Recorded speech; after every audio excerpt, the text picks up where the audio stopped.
Alrighty, y'all. Glad to see you guys all in here for another live stream here on the channel. This is going to be a mix of both coverage and a live weather briefing. So let's go ahead and see who we have in here today. We got Caleb, Brooklyn, someone, as well as Isabel, Ben, Catman, because he actually got the YouTube notification. That's a first. Normally, you don't get YouTube notifications anymore.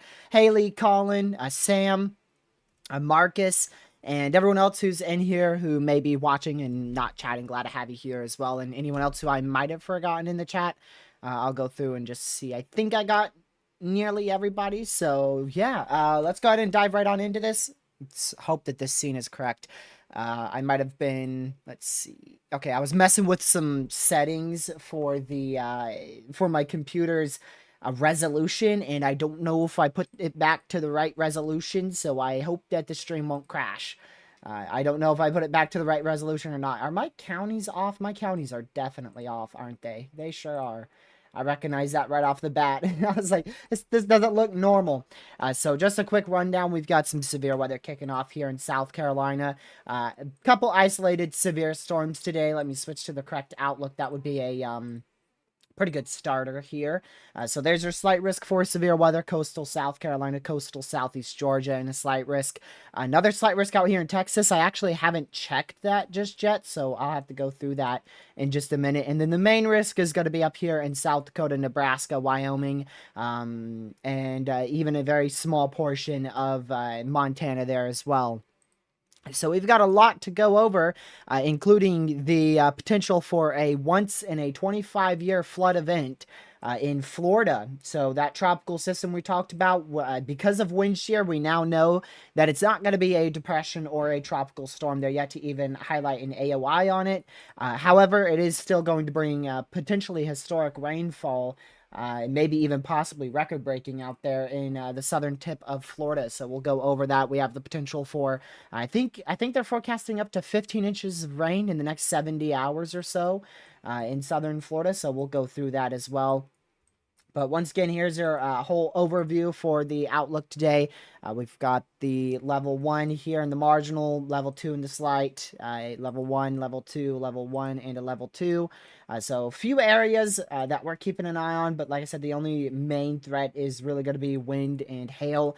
Both should not be significant. So the high end today, the high end risk is the potential for 1 tornado, 70-mile-an-hour winds, and 2-inch hail. That's like the highest that we may see today.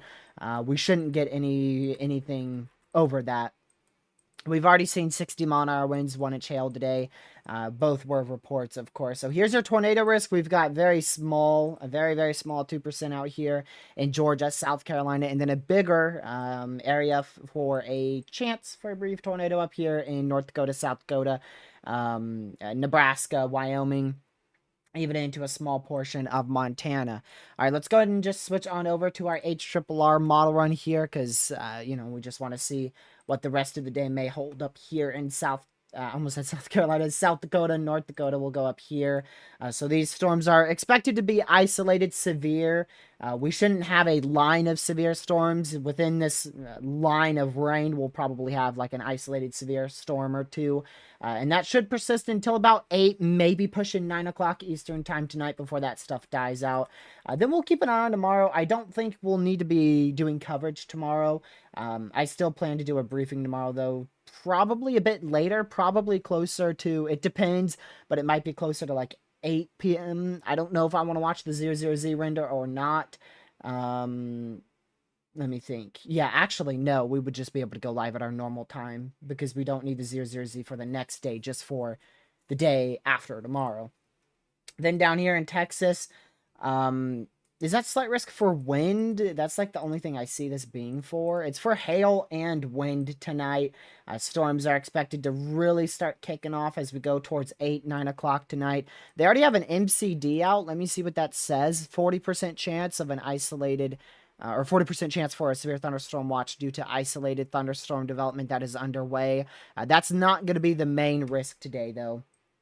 You can see that isolated thunderstorms near Lubbock there, and then we get the more robust convection tonight. And then after that, we'll also, we'll keep an eye on tomorrow in Texas too, but it doesn't look that notable. Just a few isolated severes should be to the west and southwest of the DFW. Then out here in the Carolinas, later on, actually, let's go further south. So later on today, you'll see those storms that are popping off now in Georgia, South Carolina, and then they should get offshore. That risk is probably going to be persistent in Georgia, South Carolina, all the way until possibly midnight, maybe pushing 1 a.m. But the peak severe storm activity is actually right now. Matter of fact, we did just get a new considerable severe, 2 of them. This one's going to be for, let's see, 70-mile-an-hour winds. Oh, no, actually, 2-inch hail. I swear that said 70. Okay, nope, 2-inch hail right there. So this is now warned for 2-inch hail out here in Glenn, Hinesville, Midway. Maybe this one was for 70. Let's see. Yeah, this is the one that was for 70. Weird. Very, very weird. So we've got a warning for 70-mile-an-hour winds and a warning for 2-inch hail. Well, that's our high end today. That's like the extreme high end that we were, having the potential for, but not expecting. So there you go. So that's a considerable severe. We call them significant considerable. You could call it either one. So just make sure you are indoors, away from doors and windows at the least out there if you're inside that considerable severe in northwestern South Dakota. Then we also have some severes popping off here, southeastern Georgia. Warned for now 2-inch hail for the next hour, 2 minutes. These shouldn't be too interesting tornadic-wise. We do have the risk for a spin-up tornado, but it shouldn't be anything that we have to, like, stay here for hours on end covering. But let me go ahead and show you guys the outlook for excessive rainfall today. We've got a marginal out here, Florida. Tomorrow is where we really start to kick off. We've got a day 2 slight risk, and then day 3 slight risk, then a day 4 slight risk, and then a day 5 slight risk.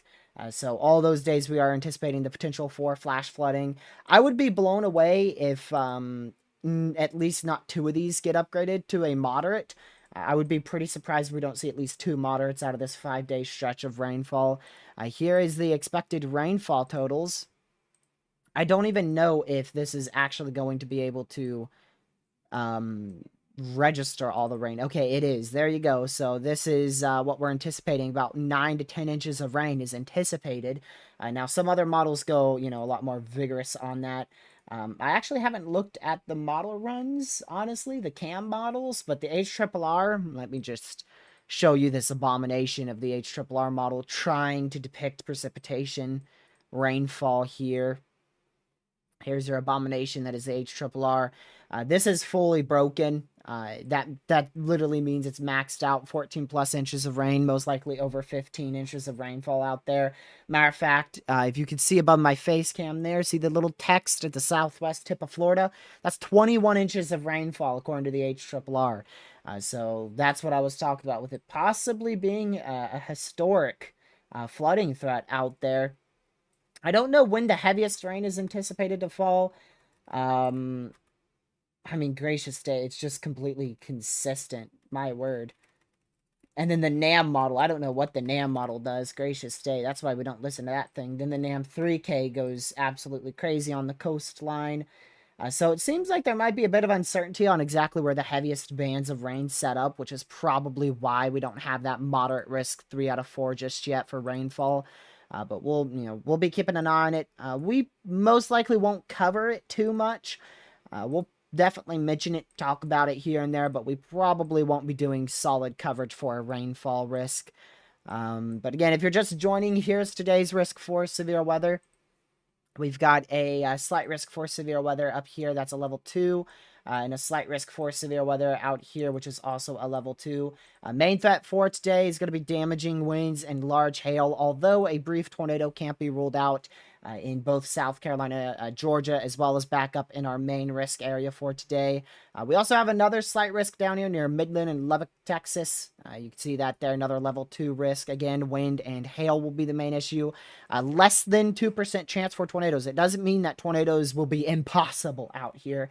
It just means if a tornado occurs, then that was a less than 2% chance of it actually happening. So it doesn't mean that it's a 0% chance for tornadoes out here. It just means it's not notable enough for them to include a 2%. Then tomorrow we have a slight risk for severe weather out here in Texas. I actually did not know that. No tornado threat there, 15% wind and a 15% hail, so wind and hail will be the main issue tomorrow. Neither are anticipated to be significant. We have a marginal out here in Virginia Beach, eastern North Carolina, probably for wind if I had to guess. Maybe hail? Okay, hail as well. No tornado probabilities anywhere in the U.S. for tomorrow at this moment. So wind and hail threat tomorrow, and then day 3 is where we get into the action. This is where we're going to have to be live for most likely multiple hours. Day 3 is going to be gracious day Wednesday, I believe, is going to be day 3. And this looks like a significant day for severe weather. Day 3 outlook already has a 15 hatched area for the potential. I believe this is going to be for hail, wind, and I don't know about the tornado threat at the moment. They really didn't do that in-depth of a discussion, but you can see 2-inch hail is probably going to be the main concern, and you can also see the wind threat will also become a main concern as well, and I don't see many mentions of a tornado threat here. I'm sure we're going to have at least a couple instances of damaging winds possible, or not damaging winds, but rather tornadoes possible. But I don't think it's going to be that notable for tornadoes. Now, with that being said, this is where I get iffy. Day 4 looks to have a high-end potential for all hazards. A lot of models just don't know what to do with this day. But I would not be surprised if this ends up being a bit more of a notable tornado threat than, you know, say the last 2 weeks of potential that we've had. I want to just quickly check something. So this is the day 4 outlook. We've got a 15% chance for severe weather across most of northern Illinois, even including central Illinois. I think Caleb's inside that as well. He's in Peoria. Northern Missouri, I think Haley's in that. Topeka, northeast Kansas, southeastern Nebraska and Lincoln, Iowa through Des Moines, Cedar Rapids, Davenport, into Milwaukee, southeast Wisconsin, southwestern Michigan, northern Indiana. It is a bit unclear on how upscale this severe threat will be, so it's a chance that it's just going to be mainly a wind threat. But we'll just have to wait and see. At the moment, it doesn't look to be like, you know, a tornado outbreak or anything like that, but I think it's going to be a bit more of an elevated tornado risk as opposed to what we've had in recent days, and that would be day 4. And we'll just have to wait until models get closer for that. I mean, there's not much more we can discuss with that. We just got to wait. Let me go back up here. This is your simulated reflectivity based on the NAM 3K model, everybody's favorite model, and matter of fact, you know what, we'll use this one. Yeah, the 18Z is actually coming in now, but this is the 12Z. We'll wait for that to just load so you can see it a bit better. And that is the precipitation type. There you go. That's the reflectivity. So you can see it has a lot of just a lot of storms, a lot of isolated severe thunderstorms here. They don't look that organized based off the sim reflectivity, which is rarely, if ever, accurate. Your environment, which this is the supercell composite. I mean, it's not really going to be the most accurate thing. I just don't really like using this at all for analysis, so I'm going to switch all back over to here. I don't like that at all. Very messy instability, my word. Yeah, it looks like there's a lot of uncertainties, but this has Supercell Composite is apparently pretty high up there in Wisconsin. That doesn't mean we're going to see tornadoes. I think a tornado will be possible. It's wherever these storms initiate. So I think we will have the potential for a tornado or two along wherever this is. So just keep an eye on it. Wherever that risk ends up being, we'll probably have a risk for an isolated tornado or two. All right, I do want to bring y'all back over here because we got another severe. This is actually quite significant, believe it or not. I wasn't anticipating this. I literally just said that I wasn't expecting the line to be severe. But it turns out the whole line at the moment is severe for 70 mile-an-hour winds, 1-inch hail. This is in South Dakota, so if you are inside this severe, just make sure you are preferably indoors, away from doors and windows. If you want to just be better safe than sorry, just be in your safe spot because it could get a little bit rough. Lopez. This one in Glenville, Georgia, still warned for 2-inch hail, so we'll monitor that as well. And yeah, now I'm going to go ahead and pull up the tropics here because we want to I want to just briefly go look at that with y'all. And then we'll just probably go through most of the other stuff all over again. So here's the GFS model. We're going to compare these model runs here. So this is the GFS's rainfall totals. We'll do for the next, what's today, the 10th. So we'll just do till the end of the 14th, beginning of the 15th here, till 2 a.m. on the 15th. And that is going to be about 20 inches of rain.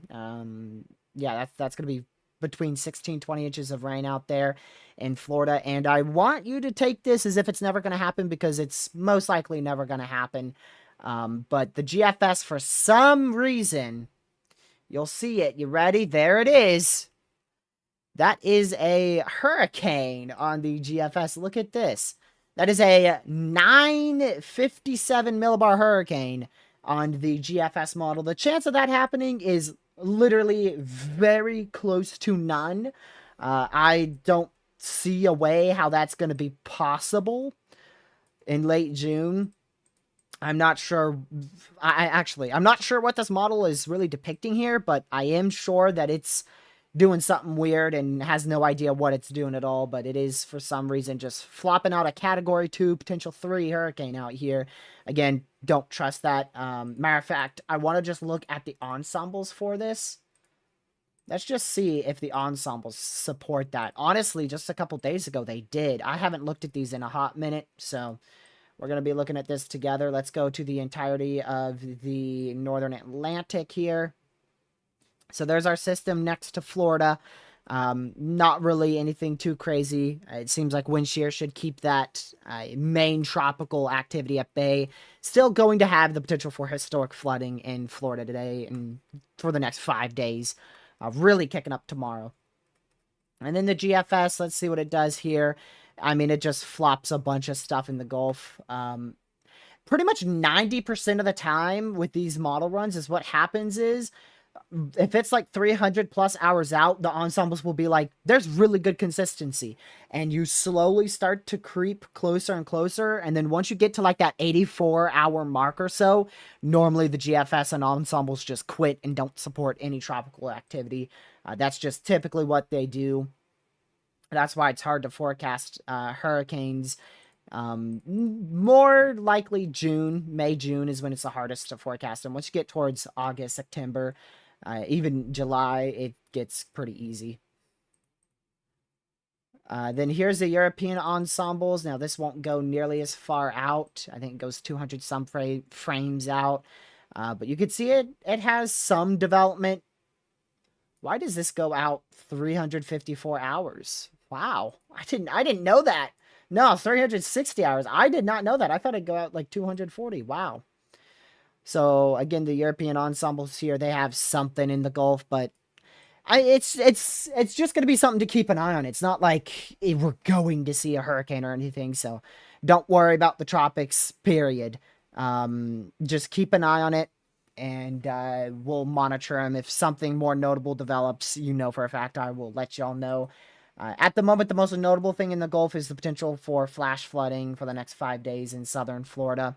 That's going to be the main issue in the Gulf for probably at least the next, at minimum, the next week, for probably 2 weeks. We'll have, like I said, we already went through one chance of development, which was June 10th, and as well as tomorrow. Not going to happen. Our next chance will be around the 20th, maybe a little bit later. And then after that, well, we'll just have to wait and see what ensembles look like here.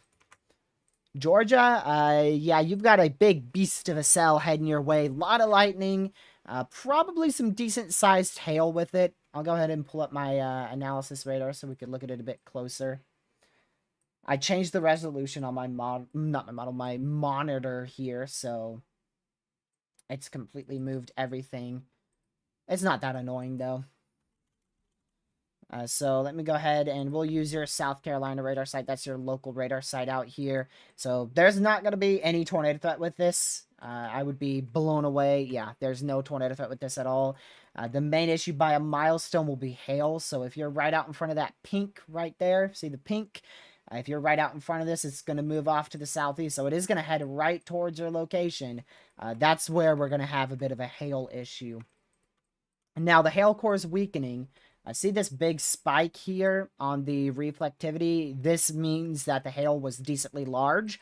Because of that spike, they actually upgraded it to 2-inch hail, and you'll notice that spike has disappeared on the latest scan. So I don't think it's dropping as big of hail as what it was towards Glenville, but still enough to be indoors away from doors and windows. So just that's the number one thing. You're getting a rain shower right now that probably has a bit of lightning activity with it. Sure does. So just make sure you're staying indoors. That's the number one thing. Just make sure you're indoors away from doors and windows. And you should be perfectly fine. But I'll definitely consistently check back up on that. We also have a 3D product, so it lets us get a 3D view of the thunderstorm, and that's what it looks like. So if you look like out your window, if there's absolutely no rain with this storm, it would look like this, which is a big storm. I mean, this would be quite the sight to see. But most likely it's going to be completely shrouded in rain, so there's no point in going outside. Plus, don't really want to be struck by lightning, so just stay indoors away from doors and windows. And I'll keep an eye on it. If it looks more notable, I'll definitely point it out. Like 2-3 scans ago, it looked like it was quite notable for large hail. But now that's really starting to fall apart.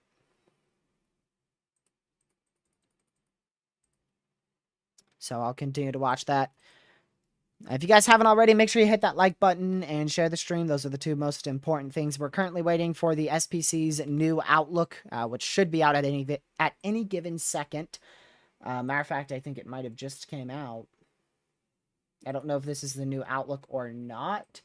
If it is, they didn't change much. I believe this is the new Outlook, and yes, it is the new Outlook. They still maintained a slight risk out here. They just updated this severe. It is warned for 2-inch hail observed now.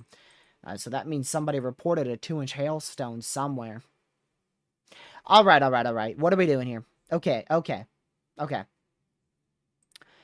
hail, 60-mile-an-hour wind gust. Source, radar indicated. Hail threat observed. I believe what that means is the wind threat is radar indicated. As you can see here, radar indicated, radar indicated. And I guess the hail threat is observed, but back up here it says radar indicated. So I've seen 2 of these reports, 1.25-inch hail, 1-inch hail. I have not gotten the 2-inch hail report at this moment. We'll see if I end up getting that or not. But it seems like they didn't change much with the Outlook. Honestly, I'm a bit surprised they didn't add a little hatched area for damaging winds right here, considering they have 2 warnings for 70-mile-an-hour winds. And this is conditional, so I'm not surprised they didn't add a hatched hail threat there. It's just one storm, whereas opposed to this is more of a line of damaging winds. So yeah, if you are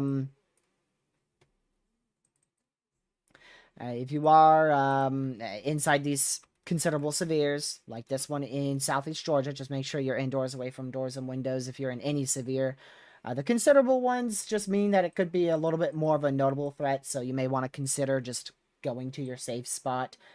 If it gets a little bit rough out there, better safe than sorry. Just seek shelter because better safe than sorry. But that hail threat is definitely going down quite rapidly. So DBZ is what we use to depict how big of either hail is falling or how heavy of rain is falling. And I'm pretty sure at one point this was like close to 75 DBZ. I'm trying to load it up backwards. We'll just use this. So typically anything more than 70 is going to be close to significant hail. And this was at 71 DBZ. Which is quite notable. That's probably what warranted them to upgrade it to 2-inch hail, and then we just got an observed report at 2-inch hail. So, I mean, this thing went from 71 DBZ down to 56. So, you're looking at very small hail with this, probably around 0.25 inch in diameter. Or, my bad. Well, maybe. Honestly, I don't think that's going to be producing much hail. I'd be pretty surprised, but I would say, quarter-sized hail would be the most likely issue with this. It's 1-inch hail. But typically, like I've said before, when you're in these warnings for 2-inch hail or 3-inch hail, most of the time you're going to end up with considerably less. I mean, if you see like a warning for 90-mile-an-hour winds, typically you only see like 1-2 reports of 90-mile-an-hour winds, and then everything else is like 60, 50. You're like, man, I thought this was going to be 80-mile-an-hour winds or 90-mile-an-hour winds. And it's like, nope. So, but that's the thing. That's why, if I'm in a warning for 2-inch hail, I am anticipating 2-inch hail. I'm going to prepare for if I'm seeing 2-inch hail. How could I protect myself from 2-inch hail? So, for instance, seek shelter, go in your basement, and you'd be perfectly fine. And if I end up with 1-inch hail, hey, that's great. At least I prepared for the worst case scenario. And, if I did end up with it, I would have been fine either way. So that's how I look at it. If I end up with 1-inch hail in this warning for 2, hey, that's perfectly fine. I prepared and everything's protected for 2-inch hail. So nothing happened. I mean, I just got a little bit of hail. And then if you end up with the 2-inch hail, it shouldn't do much because you should have already been ready for it. So just best to prepare for the worst case scenario. That's why we talk about the highest threats in a day, just in case those happen, just so you know what to prepare for. And we just got a special thing here. May 2024, the second most preliminary reports in history, the fourth most May reports in history, second most reports in April and May in history, eighth most May watches in history. What is this? 2 violent tornadoes, which ended the streak of Mays without a violent tornado. The most enhanced risks and the most slight risk plus days in history. There you go. So, the fourth most active May in history. That is what we went through. Coming in at 476 tornadoes, which does not beat 2019. The leading year in May is 2003, with second place being 2019, third place being 2004, fourth place being 2024. We are currently on track to have the third place record of tornadoes in history in a given year. However, I highly doubt we will keep that.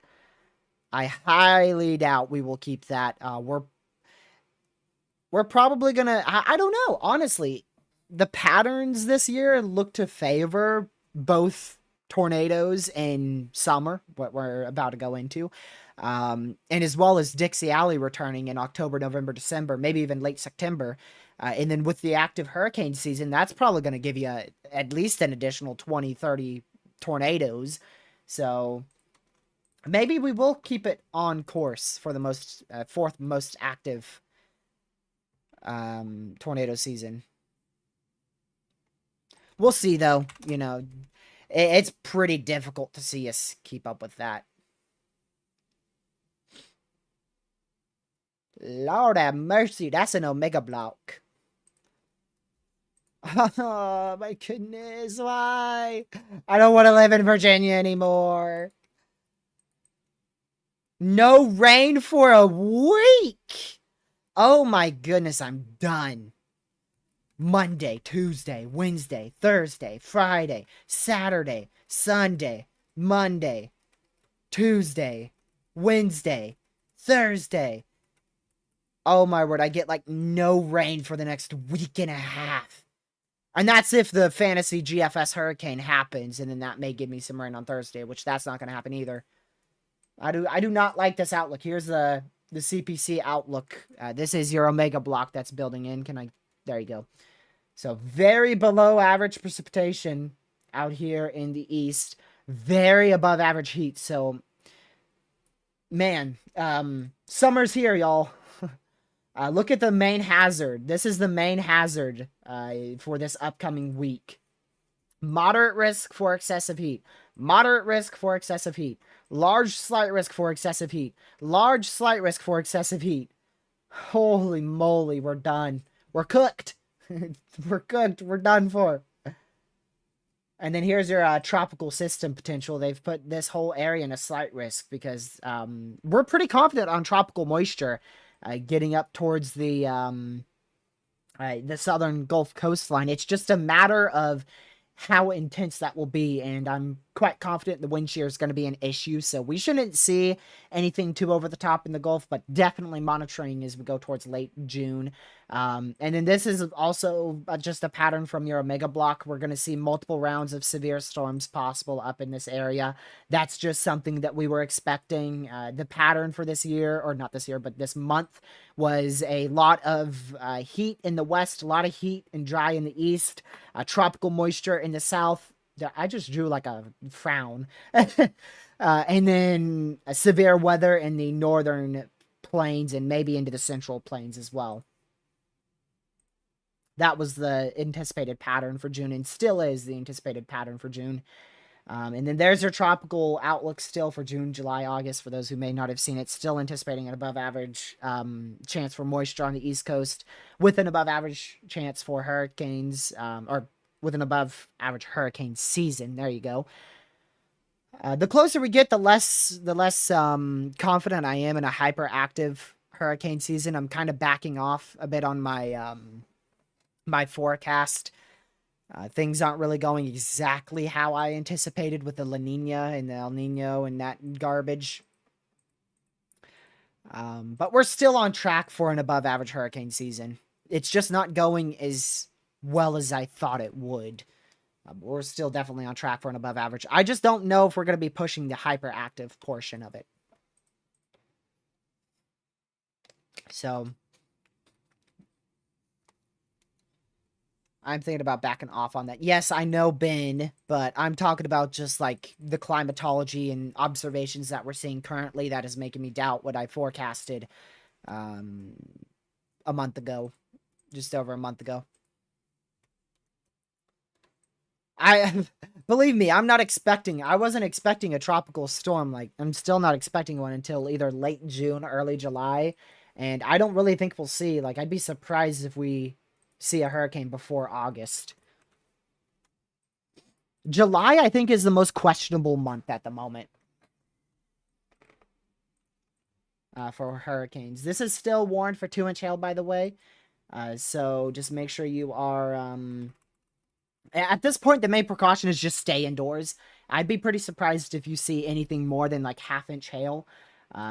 The most likely area for hail would be right here, but that's still very low. This storm has rapidly weakened. You can see how big of a hail core it had here with a big hail spike. Now it's very messy and is falling apart. So main precaution, stay indoors. You should be perfectly fine. You should be perfectly fine. Ooh, damage report. Tree limbs reported down on Georgia 300 northbound near Pike Road. That's in south central Georgia. When is the winter forecast? I believe it's going to be in probably mid-October is the plan at the moment. I think mid-October. Currently, I am forecasting a well below average winter season. Somebody just dropped a water bottle outside my door. So currently, I think we're going to end up with just a bit of snow in the U.S. I don't think we'll see much.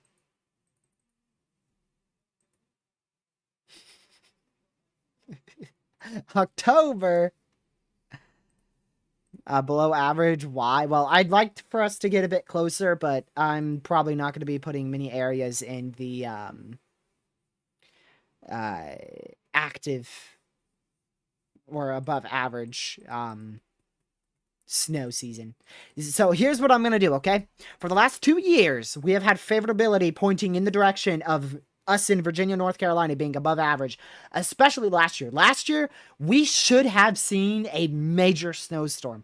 We should have seen a ridiculous East Coast ripper that produced feet of snow across the entire eastern seaboard, but we didn't. So, with that being said, what I'm going to forecast this year is below average in this whole area, so that way we get snow. Because it seems like with winter, it only happens with winter. With hurricane season, I'm pretty accurate. Tornado season, so far, I've been extremely accurate. But winter, it seems like whatever I forecast on the east side just does the opposite. The central side, I'm pretty accurate with that. Northern side, pretty much anything west of this area, I've been accurate with. And then Florida, I don't think I've ever forecasted snow for Florida, so really just like this area here. This area here I have been wrong with. And that's my own region. That's my own region. So what I'm going to do is I'm going to put a big dark brown area right over Virginia, North Carolina for below average snowfall this year. Unless, like, God himself comes to me and says you're going to get 3 feet of snow, I don't think I'm going to be forecasting above average for my area this year. We're going to be doing the opposite. Idalia was wild. Idalia was a very, very rare hurricane. So we're still watching these severes, just keeping an eye on them. We're also talking about other things too. You know, we're also talking about the hurricane season. If you're just joining in, I'll go ahead and just do a quick briefing for you. Long story short, severe weather will be possible in the yellow areas today. This consists of South Dakota, Nebraska. That's Nebraska, yes. North Dakota, Montana, Wyoming, down towards almost northern Colorado. Another area later tonight we'll be watching is in the Lubbock area towards Texas. And then we're also currently watching in southeastern Georgia, southern South Carolina for today. Tornadoes will be a potential. There's the potential for one brief spin up. Either in this 2% chance we could see the spin up, or in this 2% chance. So we'll just keep an eye on it. Tornadoes are by no means expected today. Let me just look at the watch. 20% chance for 2 or more tornadoes in this watch issuance in South Carolina, Georgia, and up here towards South Dakota, Nebraska, North Dakota, that area, 20% chance as well. So overall, you got a 20% here, 20% here for 2 tornadoes or more. Or 2 or more tornadoes is what they say. Then tomorrow, we also have pretty much the same risk. Tornadoes shouldn't be an issue at all tomorrow. But the wind threat and the hail threat will be the main issue for both today and tomorrow. Day 3, Wednesday, is when it should be getting a little bit more rough. I think we have the potential for a bit more of an elevated hail threat up here in this slight risk, a bit more elevated of a wind threat, and as well as a couple tornadoes possible on Wednesday in and around that yellow risk region. Day 4, I believe day 4 is going to be the most significant risk that we've seen so far in June, discluding the marginal risk major outbreak in Maryland. I do think this is going to have quite the decent opportunity to be a noble event, but we got to wait until we get closer. But so far, day 4 looks to be the most interesting. That's the one that I'm watching the most. That's the one that I'm like, I'm going to stay up for model runs tonight to see what they show for this day, because that's the one I'm most interested in. We are getting a new NAM model in currently, 18Z. The new HRRR just finished rendering And I mean, it doesn't show anything noble anywhere tomorrow. Uh, yeah, I don't really see much tomorrow at all. We'll definitely be doing a briefing. I don't know about coverage, but we'll definitely be doing a briefing. I could go look at the snowfall analysis for y'all. Matter of fact, that would be a good idea to go compare my winter forecast, which, even though I deleted it, I still have it on my computer. And compare that with the observed snowfall we've seen this season. Yeah, literally, like, everything I forecasted happened. We were forecasting, I remember we forecasted above average in the west portion, Rockies, and that, of course, happened. That was a wild season last year. I forecasted quite a good area above average out there in the eastern side of the U.S., including Tennessee. We did have that major snowstorm that tracked across Louisiana, Mississippi, Arkansas, Tennessee, Kentucky. Without that, my forecast would have been extremely dead wrong. But because we had that, there was just a small portion where I was dead wrong. And again, that was over my area, Virginia, North Carolina, South Carolina. I was dead wrong in that area. We just didn't see it. I mean, that's it. We just straight up didn't see the right ingredients. Like when we had a big nor'easter, quote unquote, there wasn't enough cold air in place. And then when we had enough cold air, there wasn't any moisture. So, I mean, we flip-flopped the ingredients and they never met. So, do you think Texas tornado season is almost done this year? And you definitely have some severe weather to go through for the rest of June. I don't know about July, but typically you start to wind down in late June, early July for your season in Texas. I think you're done with your main potential. We should be really focused up. See where that yellow area is? We're really going to be focused for most of June up here. That's where we should be really focused for June. We're definitely going to have a few sneaky systems that try to push through in Texas, Oklahoma, probably a few in Arkansas, maybe a local one in my neck of the woods. But the main area to watch for June is going to be up here. And then we'll also keep an eye out for tropical systems further to the south. And then, frankly, we're all going to die from heat out here. I mean, anywhere in between, it's just going to be a big clash of, holy crap, is it freaking 200 degrees out type temperatures. Let's see. Knoxville is perfectly fine. If you're talking about Knoxville, Tennessee, we're not expecting much. I'm going to go look at the models for next week. I swear, if it shows 100 for me, I'm going to freak. Oh my goodness, 90s! Oh my word! That is going to murder me! Oof, 92 degrees. Oh my word! Why?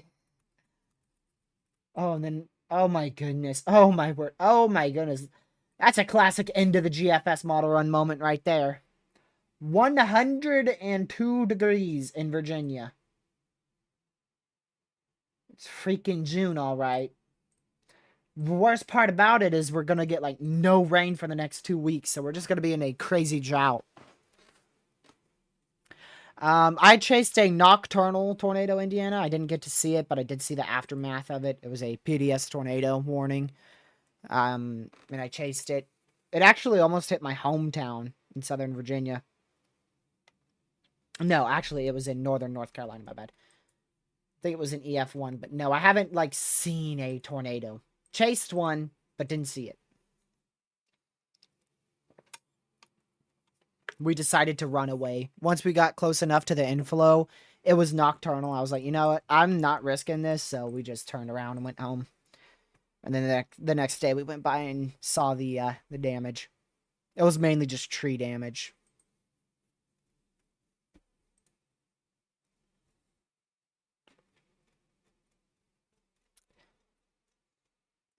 Let's see here.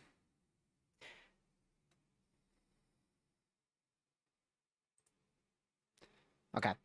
Sorry, I was checking something. All right, let's go back out here to South Carolina. Let me switch it all over here. Because they did just downgrade this to 1.25 inch hail, 60 mile an hour winds now, which is a much lower severe threat. Like I said, main precaution, just stay indoors. This thing has a bunch of lightning activity, so just stay indoors and you'll be fine. Oh, there's that 2-inch hail report. It was west of Glenwood. Broadcast media relayed a picture via social media of hail measuring 2 inches there. Time estimated via radar. Also, when we ended the live stream, not yesterday, but the day before that, because we didn't stream yesterday, with that notable windbag the other day, we actually got a warning for 90-mile-an-hour winds, and somebody just stuck their finger up in the air and went, "This feels like 90." Which was interesting. Oh, wow. I just went back in the reports. We had a 100-mile-an-hour estimate of straight line winds in Colorado. Jeez. That had to be in eastern Colorado, I imagine, right? I don't think that would be in... It was in Washington, Colorado. I don't know where that is. Yes. I think that's in eastern Colorado. You know, we're going to look. We're going to look. I already saw that one. Where's my other 100-mile-an-hour report gone? Washington, Colorado. The location doesn't exist as a county, even though it most likely does. There it is. Yeah, that's eastern Colorado. Some may consider that northeastern. I haven't looked at the current ingredients. I'm going to check mesoanalysis. We just got a new mesoanalysis, so let me just see. Most favorable environment out here is, what is mesoanalysis doing? 4 p.m. It's 4 p.m. Mesoanalysis has, like, no precipitation in this area. I believe mesoanalysis is completely bugged. It is completely bugged. It is completely bugged. Because it has no precipitation in both the risk areas where we obviously have, or very little precipitation, where we have severe storms ongoing. Very, very weird. But anyways, the most favorable environment. I want to just check observations real quick. It looks to be South Dakota. Looks to be like western South Dakota. Yeah, up here. The only thing is this is linear, so the tornado threat right off the bat is going to be much lower if it wasn't already low enough. And down in Georgia, South Carolina, not nearly as favorable. Not nearly as favorable in South Carolina or Georgia. Yeah, there's not really a solid area favorable for tornadoes in Georgia or South Carolina. So really just watching South Carolina for a very conditional potential for a very brief weak spin-up tornado. But I would be very surprised if we see it. Just doesn't look favorable, like, at all.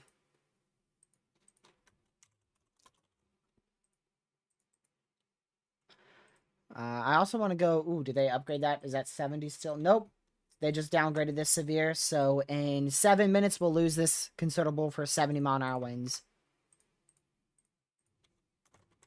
The northern one going towards... is that Bilson? I can't tell. Still warned for 51 more minutes for 70-mile-an-hour winds.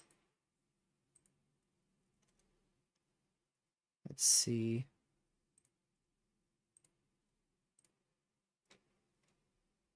Hold on. Can I do this? I've never used this product before. Okay, it's not gonna let me. I was trying to use the CSU flood outlook. See what that would have.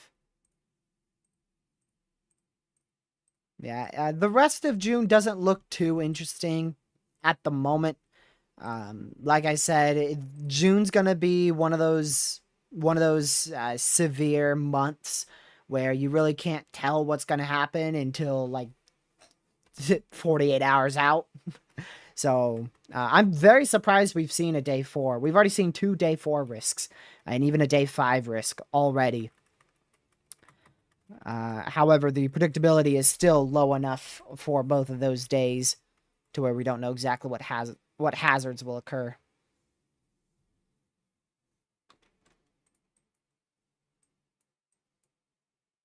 Why am I live? Because I want to be.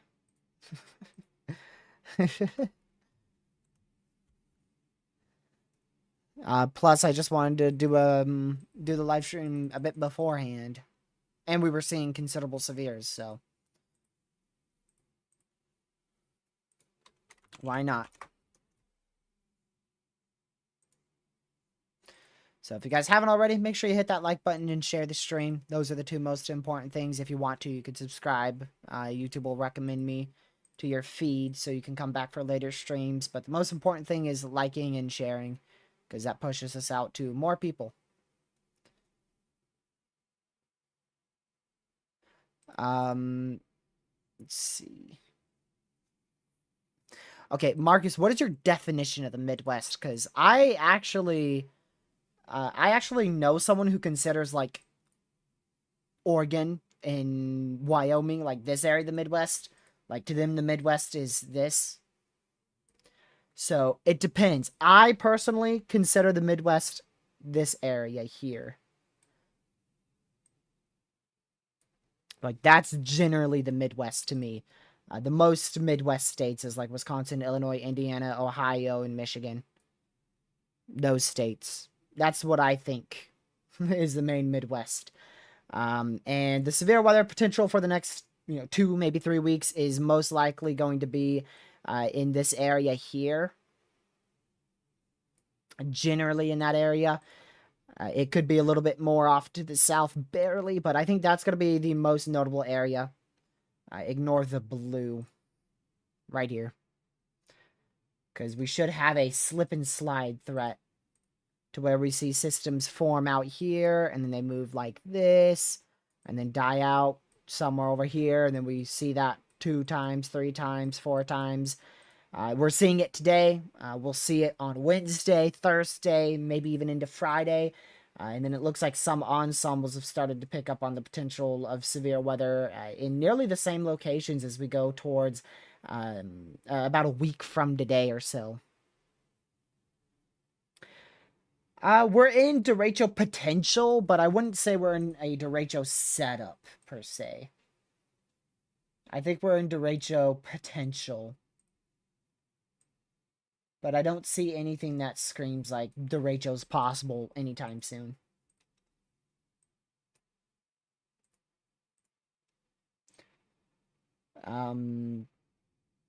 Yeah, we'll see, though. We'll see. Like I said, the closer we get, the more we'll know.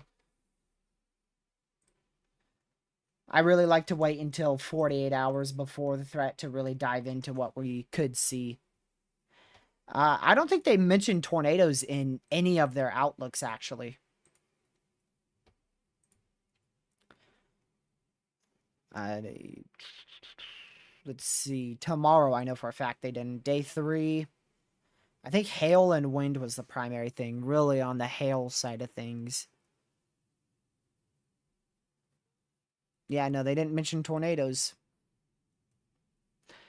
And I don't think tornadoes will be a big issue, but I'm skeptical on day 4. Oh, the potential for severe weather looks to be possible on Saturday. However, predictability and uncertainty between the model runs is why they have not added a 15%.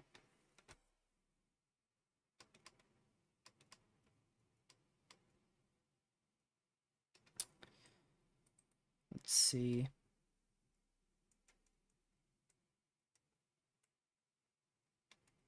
Holy crap. A 15% chance may be needed on day 7 or day 8 with later outlooks. Jeez. That is crazy. So they're talking about highlighting an area 7 days out? What? For Sunday or Monday? I see that. Look at that. Look at that above my face cam. There you go. So yeah, this is more Saturday, actually. Depends on the timing of the trough, huh? Yeah. We may see a highlight for Sunday or Monday.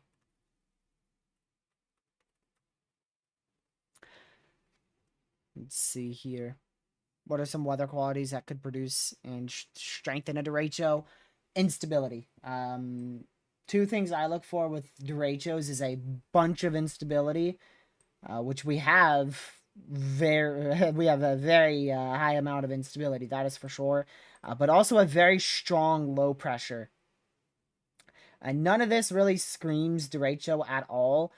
For derecho, the most typical setup that I have seen is where you have a trough that traverses the Rockies and it goes up to the northeast rapidly, which we've actually seen two derechos that way, where you've had a trough traverse the Rockies and it rapidly moves up to the northeast. So a trough that could move really fast with a lot of instability in front of it is what I look for.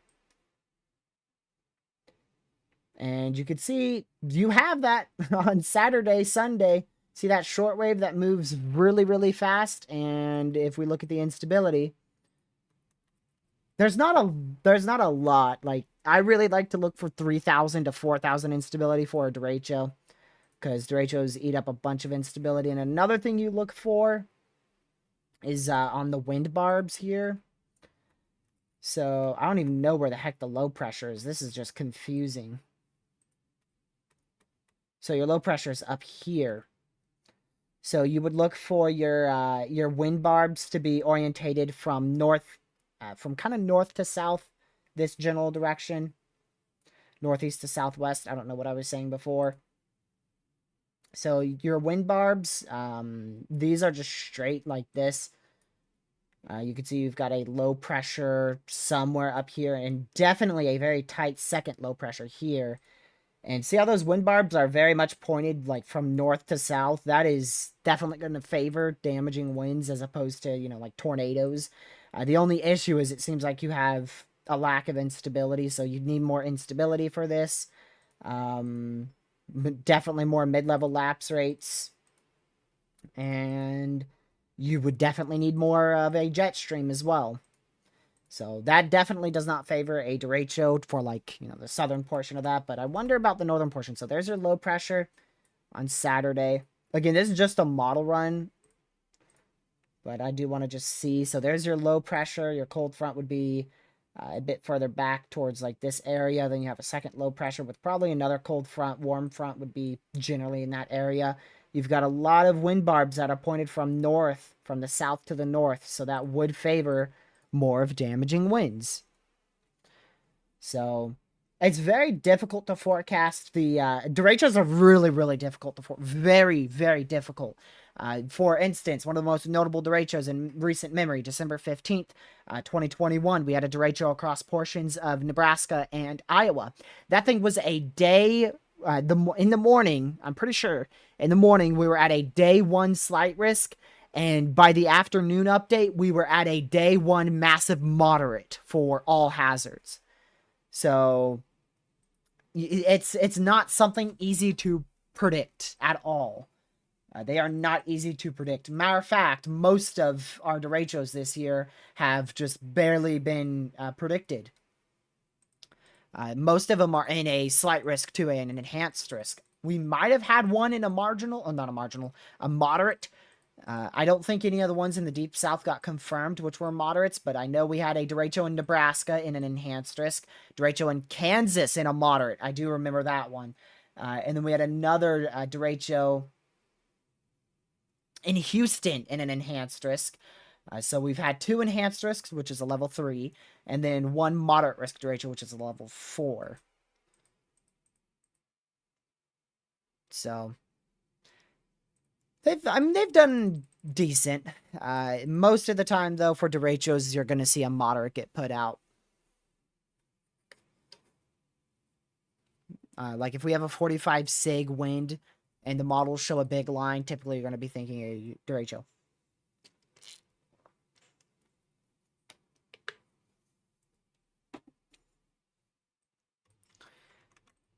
All right, guys, if it's man-made, why don't you go make it? Why don't you go make it? High and low pressures are formed from ascending and descending air. It's literally just air moving.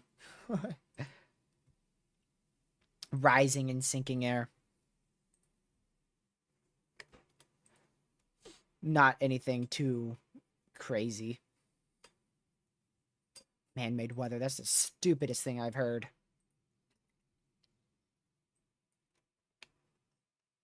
And I hear some pretty stupid stuff because I'm on Twitter a lot. Okay, let me go ahead and push y'all back here.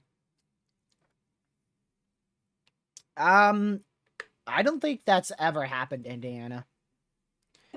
That would be crazy. That would be insanity. I'm quite sure a day 7 30% has happened, and it definitely a day 6 30%.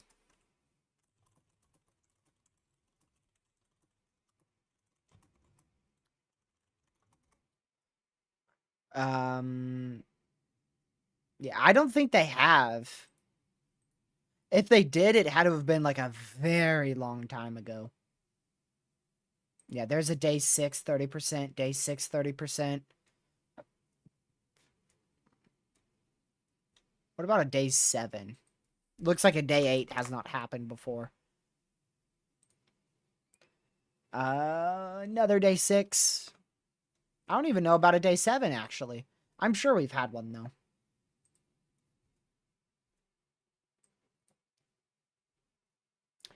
April 27th? You know what? We can check. That's the fun thing. That's the fun thing. April 27th. Let's go back to one of the worst years. 2011. April 27th. April 27th had a day... Okay, not a day 7 risk. It was a day 3 moderate. They had a day 3 moderate on it, so it was forecasted pretty well. Definitely a day 4 slight risk. Let me go see if we had it at this date. Yeah, I think it was a day 4 slight. I don't see a day 5 one. But then again, it is a little difficult to find the day 5 risks from back here. Yeah, I think it was a day 4 slight, day 3 moderate, day 2 moderate, right? Let me go check. Day 2 moderate, day 1 high, and then eventually led to a day 145 sig Tor prob. One of the craziest days ever. Just, this is old. Early heads up, this is very old. This is from April 27th, 2011. The last official super outbreak. Look how big the tornado risks were. We had a 2% from freaking Vermont to Florida to Louisiana to back up to Michigan. And we had a 15 sig Tor from Ohio all the way down to Mississippi, all the way back up to West Virginia. Here is how that verified, by the way. So you can see most of this didn't happen. So that moderate risk underperformed on the northern side, but you could clearly see where the main action tracked. Main action right there. And then obviously the hot spot inside the high risk. They nailed that high risk. What about the 45 sig? There's the 45 sig verified. Yeah. Yep. They did that too. Again, this is very old. 2011. Very old.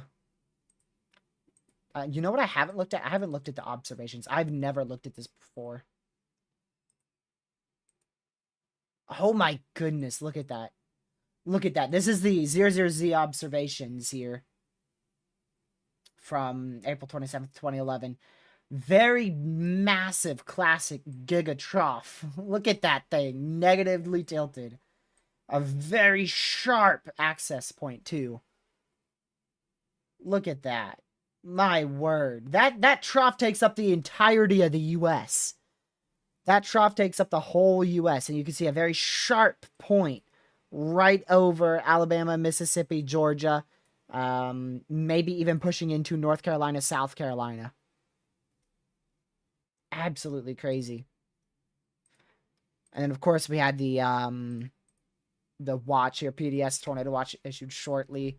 And I want to see the probs on that PDS watch. It should be this one. Oh. 95, 90, 95, 90, 95, 90, 95. It's just day. Twitter would freak if that happened again. Oh my goodness. Absolutely crazy.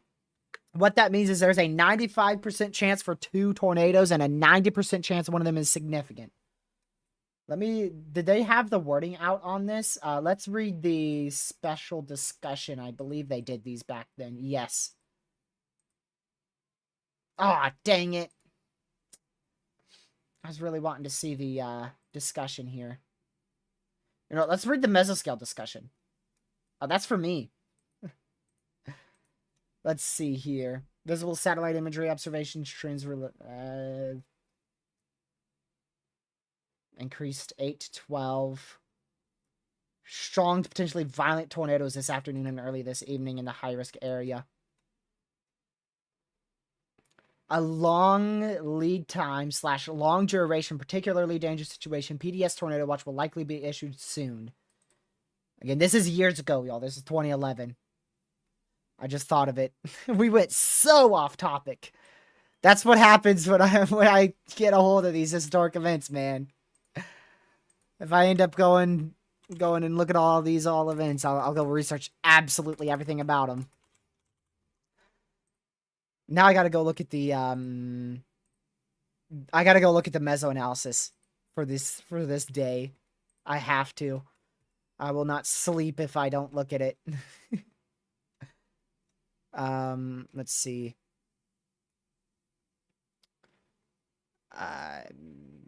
Archived mesoanalysis 2011, April 27th. Lord have mercy. Look at this. Gracious day, y'all. We're never gonna see this again. Look at that. 7Z, 8Z, 9Z, 10Z, 11Z. Literally before 6 a.m., you have a crazy negatively tilted trough. I'm just going to skip to 4 p.m. Oh my goodness, 4 p.m. 5, 6. Holy crap, look at that. 7 o'clock. Look at that. Oh my word. Let's look at the wind shear. Oh, 1,000! Oh my word, we're never gonna see that again. Maxed out significant tornado parameters. I can't even read those. These are the old EHI values. Was EHI at an 11? I didn't even think that was possible. Instability widespread at a 2,000, 3,000 instability. Mixed layer instability at 2,000. Lapse rates were at like 6 to 7 in the mid-levels. And wow, I'm surprised lapse rates wasn't a bust factor.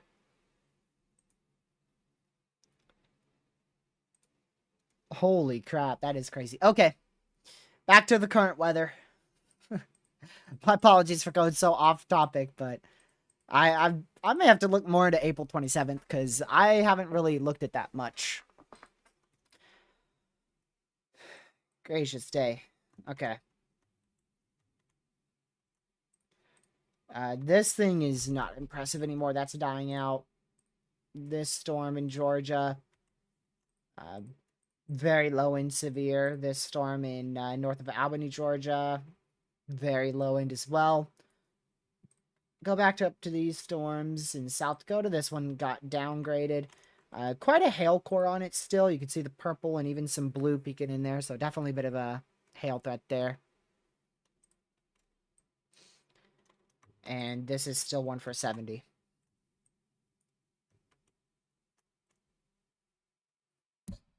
What are you talking about now, Kevin? Smack my mic. My apologies. I'll definitely look at that off of stream. May 20th, 2019. I already know the bust factor for that. It was a messy mode. A messy mode absolutely destroyed that day. Supercells fired too close to each other, and the southern dry line, I believe, didn't convect. If I remember correctly, in southeast Oklahoma. Or south central. Did something cause the low pressure to be in position? Troughs have low pressures. Troughs are what help low pressures occur. That's why whenever we look for a notable severe threat, we look for a trough. But you don't have to have a trough or low pressure. It's just low pressures, or rather trough ejections, give you the stronger low pressures that are the more notable outbreaks. And as well as a tornado threat. It's not the most common thing to see a tornado threat without a trough. Troughs are typically what give you your decent tornado threats. But we have seen, we have definitely seen tornadoes without like a notable trough. Matter of fact, let me just go back to our marginal outbreak. Gracious day. Had to spam click that. The day that should have gone slight. Don't know why it didn't. 37 tornadoes reported now on June 5th.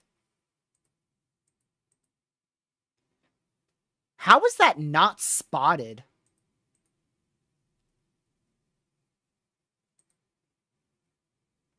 Gracious day.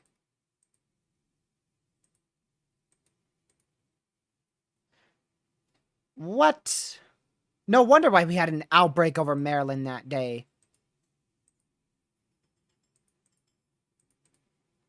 Look at the trough. Here's the trough on June 5th, I think.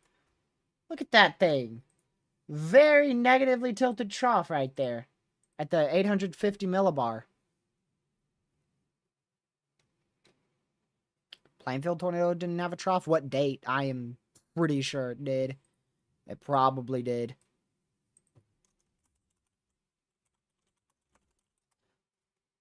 Is that the one from like 1990? Is that the one you're talking about? I don't think I could go back to 1990. I only could go back to 2006.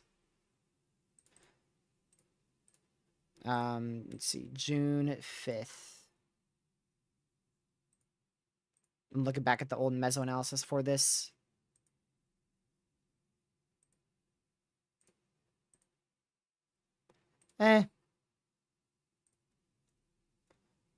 Yeah, it seems like the main reason is because we didn't really have upper level wind shear, but we had a very concentrated area of mid-level wind shear and lower level wind shear too. It looks like the upper levels just weren't the best. Absolute hot spot right over DC. I wonder why that was an outbreak. Yeah, I cannot go back to 1990, unfortunately. Maybe I could attempt to look at analogs for it. Let's see.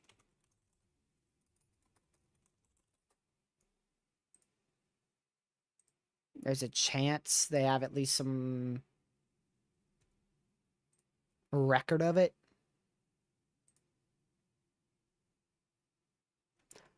Man, that is so messy, but that was probably the trough. I wish I had a more broader view. I'd be able to see it easier.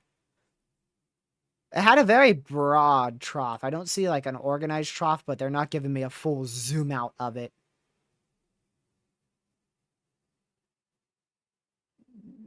Yeah, definitely not the most impressive environment. 6,000 uncapped instability with a dew point temperature spread at 75 over 90 or 91 over 75. So that's what, 16? 16. Very little veering in the lower levels. Mid levels had decent veering. You're telling me this produced one of the most notable tornadoes? Jeez. That is not the best environment. Shows you don't have to have a perfect environment for violent tornadoes. You definitely have to have a really good environment, but it doesn't have to be like the most impressive environment you've ever seen in your whole lifetime.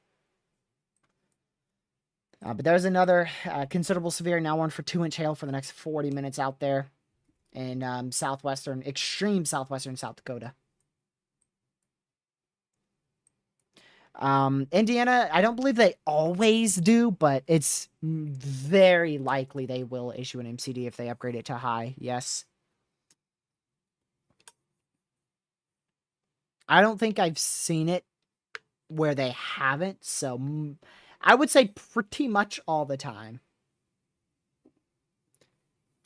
They even do it sometimes for moderates, but for high risks, most of the time they issue an MD.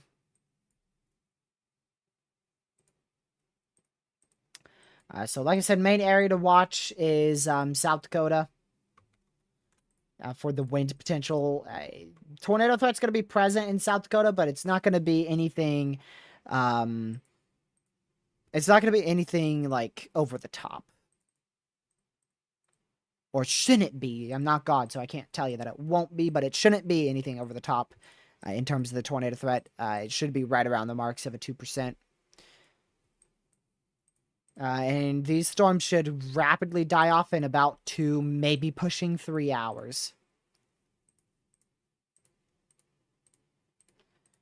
The next notable threat is definitely, come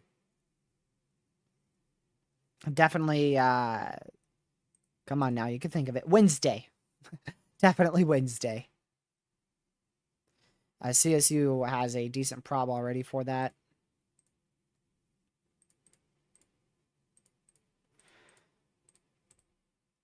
Yeah.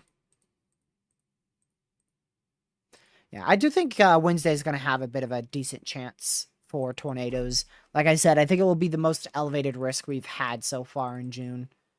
I don't believe we've had an enhanced risk for tornadoes this month yet. We might have had a 5%. And that's probably going to be what Wednesday ends up being. Honestly, I can't remember. We've had so many events this year. So many events. Already this month, too. Yeah, we definitely had a 5% this month. My word. How many tornadoes have we seen this month already? We've already seen like 30 tornadoes at the minimum this month. We're only 10 days in. We've seen at least 30 tornadoes this month already. And I don't think we'll have the most notable outbreaks, or the most potential, until the latter half of June. I think we'll have one more solid potential for a big severe weather event. It's gonna, I don't know. We may not have another big potential.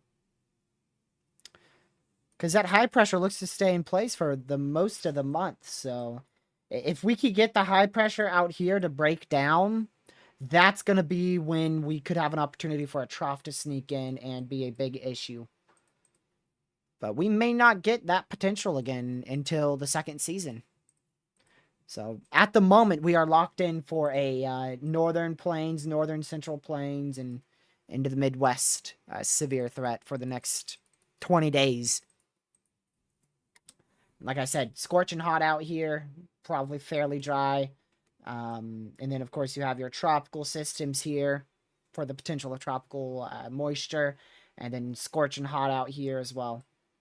So I think our main severe weather this year, or not this year, but this month is probably going to be in Minnesota, Iowa, Nebraska, South Dakota, maybe Kansas as well.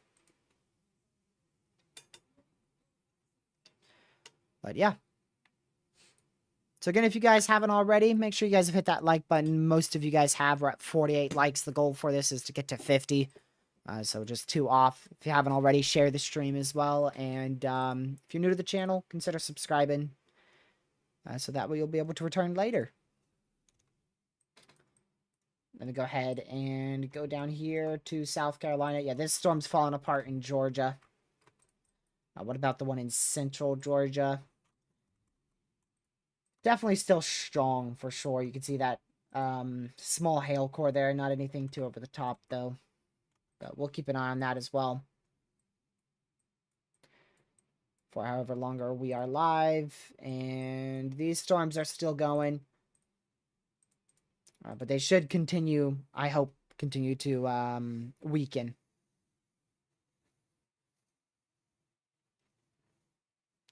What type of question is that, Caleb? I don't know. I don't know. You expect me to know that? Who the heck you think I am? I'm not going to be able to know that.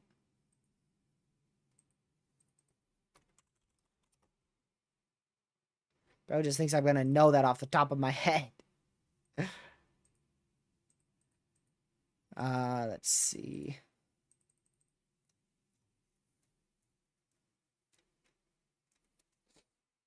Oh, shoot. I can't do that.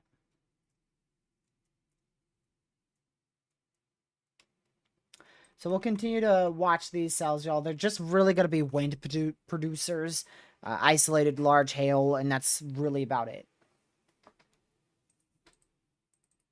We can't rule out a brief tornado, but that's not the main concern by any means. So we're probably going to conclude stream at an hour and a half, so we're almost done with this stream.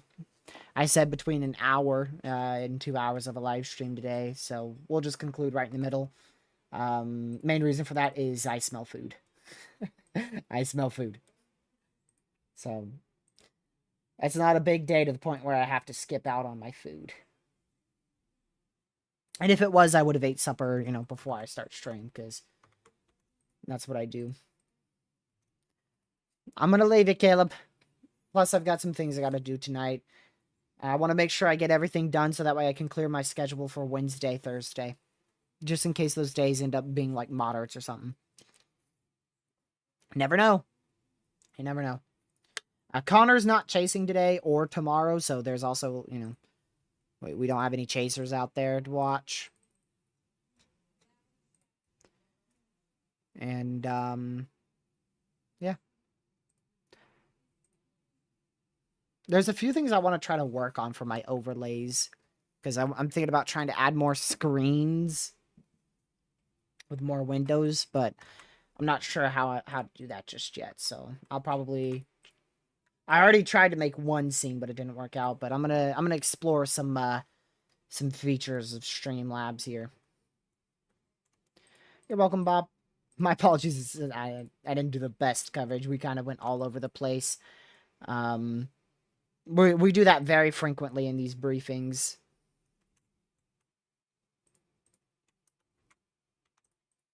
But when we're doing coverage, we're doing coverage. You know, we're locked in on talking about it.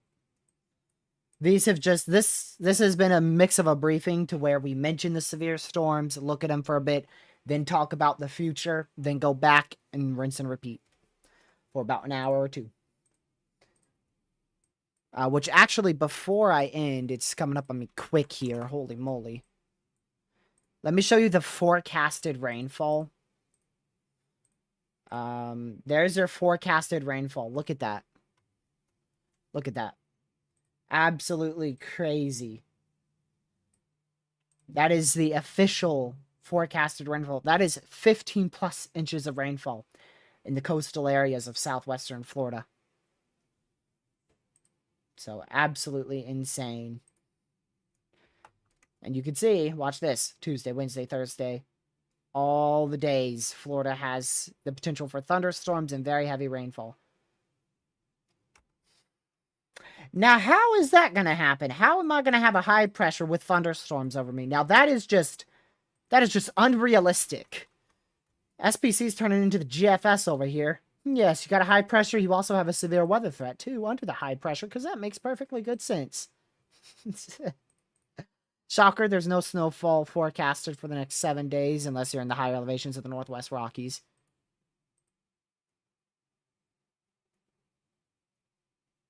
That's something. Alrighty. We're going to go and conclude stream, y'all. Thank you guys for tuning in. I will see y'all in a briefing tomorrow. I don't know exactly when our briefing will be. Flash warning in the background. I don't know exactly when our briefing will be tomorrow. I guess I'll still plan it for 5:50, 6 p.m. Even though we did this one a little bit earlier. That's because I had some... Or I just really wanted to do it earlier. Honestly, like, that's it. I just wanted to do it earlier. So, yeah, I had some extra time. Just doing it earlier. Thank you, mods, for not in the chat. Caleb, Catman, Brooklyn, I believe are the mods who tuned in. Legacy as well. I don't know if Blondie's tuned in recently, but thank you to her as well. And, yeah, Texas, storms are really going to start firing in western Texas in about 2 hours. So it just depends on where you are, but yeah. Oh, and Chip, thanks for mod chat too and tuning in. Much appreciated. So, hope you guys have a great rest of your kind of night. Hope you guys have a great rest of your day, I suppose. I guess it's not really night because we're ending at 5 o'clock Eastern. So, for most of y'all, it's going to be day. So, yeah. Now, I just wait here for 10 more seconds before we play the outro music. I should probably unmute it. That would really help. And I will see you guys whenever I go live tomorrow, and then definitely for live coverage Wednesday. Stay safe, watch severe weather in the tropics. Goodbye.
Stay safe, watch severe weather in the tropics, and no, I'm not going to eat Chick-fil-A. Have a great rest of your day. Goodbye.